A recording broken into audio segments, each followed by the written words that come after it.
Bonjour à tous et bienvenue dans cette nouvelle vidéo. Aujourd'hui on va parler de transformation physique.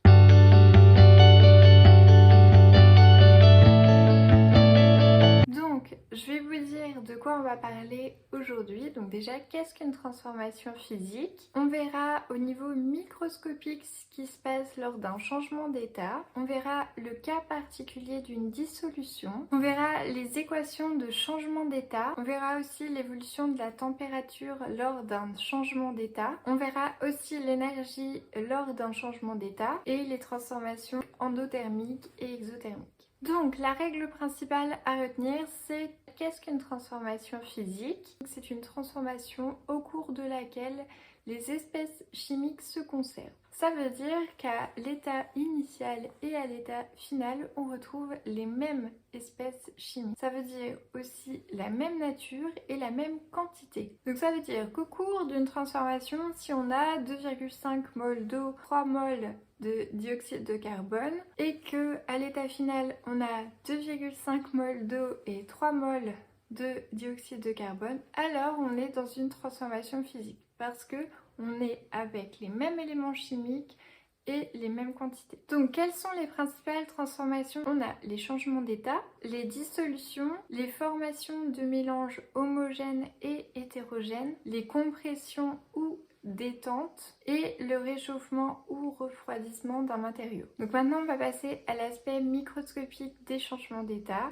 Donc déjà, pour vous citer tous les changements d'état, on a la fusion, la vaporisation, la liquéfaction, la solidification, la sublimation et la condensation. Donc je vais vous refaire le schéma qui correspond au changement d'état. Donc, qu'est-ce qui se passe lors d'un changement d'état? Lors d'un changement d'état, en fait, c'est l'organisation microscopique des éléments qui est modifiée. Par exemple, lors d'une fusion.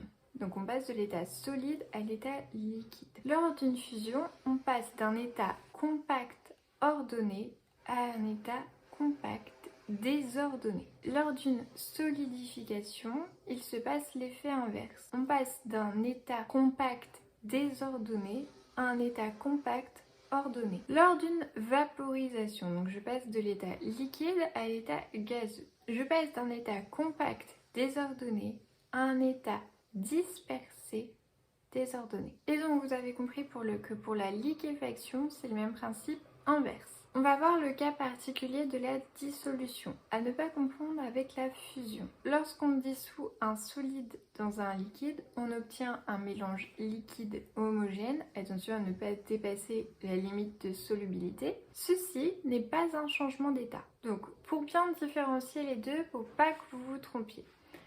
Lors d'une fusion, mon état initial, mon corps initial, il est solide.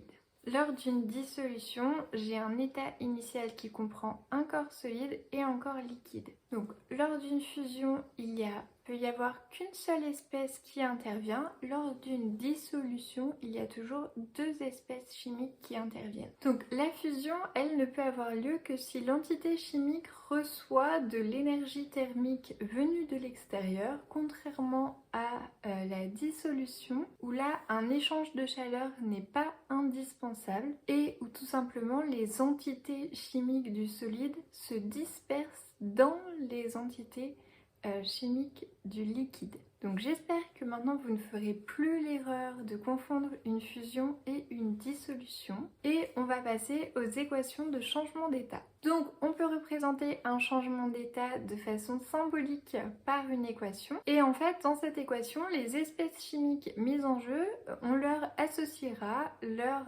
état. On notera petit s pour solide, petit l pour liquide et petit g pour gazeux, tout ça entre parenthèses.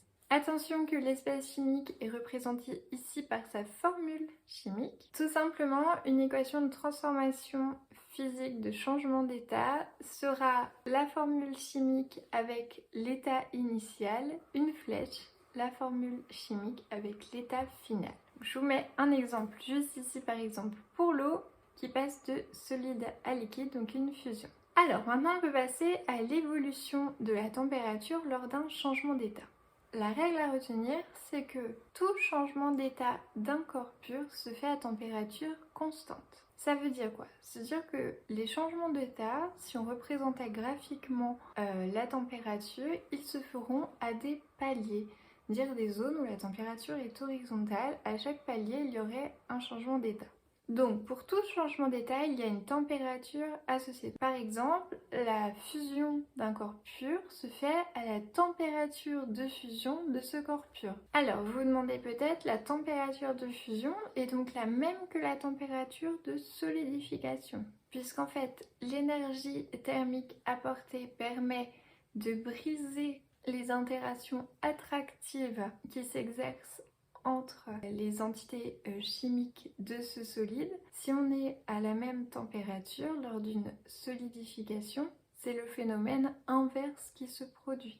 Donc, qu'est-ce qui se passe? Tant qu'il y aura des entités chimiques mobiles, l'énergie thermique sera perdue. Elle ne provoquera pas de baisse de température, mais elle rétablira l'immobilité de ces entités chimiques. J'espère que c'est clair pour vous. Retenez tout simplement que la température de solidification est égale à la température de fusion et que les phénomènes se font à une température constante. Les phénomènes sont inverses. Donc tant qu'il y a des molécules mobiles pour se solidifier, ça se solidifiera. Et quand il y a des molécules immobiles, solidifiées pour fusionner, devenir désorganisées, alors ça se fera. C'est exactement le même principe pour tous les changements d'état. Donc il y a la température de liquéfaction qui est égale à la température de vaporisation, et donc on va passer à l'énergie lors d'un changement d'état. Alors l'énergie lors d'un changement d'état, elle est notée par Q, qui est exprimée en joules comme toutes les énergies. Par convention, cette énergie, elle peut être soit positive, soit négative. Et donc du coup, si elle est positive ou négative, on déduira le sens de l'échange. Donc, si le corps pur reçoit de l'énergie, ça veut dire qu'on a de l'énergie qui vient du milieu extérieur et c'est le corps pur qui reçoit. Alors, cette énergie, elle est positive et c'est Q supérieur à 0. Si c'est l'inverse, le corps cède de l'énergie au milieu extérieur. Donc l'énergie se déplace du corps pur vers l'extérieur. Alors, ici, Q est négatif, Q inférieur à 0. Donc l'énergie thermique qui est échangée par ce corps pur est proportionnelle à sa masse. Et donc, il y a une grandeur caractéristique associée qui est l'énergie thermique massique. Donc, de là vient la relation où Q égale M fois L. Donc, Q reste toujours notre énergie thermique qui est échangée lors de mon changement d'état. M étant la masse du corps qui a changé d'état, donc en kilogrammes, et grand L qu'on appelle l'énergie massique de changement d'état, donc c'est en joules par kilogramme. On va parler un peu plus de cette énergie massique de changement d'état. En fait, chaque corps pur est caractérisé par cette fameuse énergie massique de changement d'état. Et donc, ça lui est propre. C'est une caractéristique de chaque corps pur. Donc, elle se note toujours grand L et on précise souvent le changement d'état concerné. Donc, par exemple, grand L fusion ou grand L vaporisation. Elle s'exprime, comme je vous l'ai dit, en joules par kilogramme. Et donc, les changements d'état inverses ont des énergies massiques de changement d'état opposées. L de solidification égale moins L de fusion.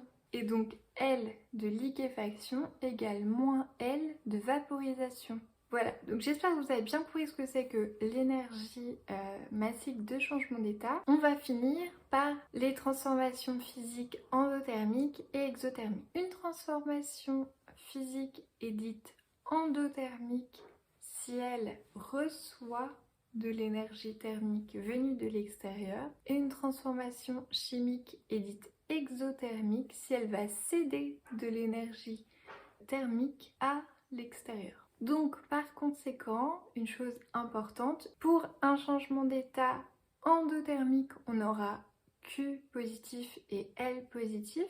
Et pour un changement d'état exothermique, on aura Q négatif et L négatif. Alors, la fusion et la vaporisation sont toujours endothermiques et la solidification et la liquéfaction sont toujours exothermiques. J'espère que vous avez bien aimé cette vidéo sur les transformations physiques et qu'elle vous a aidé.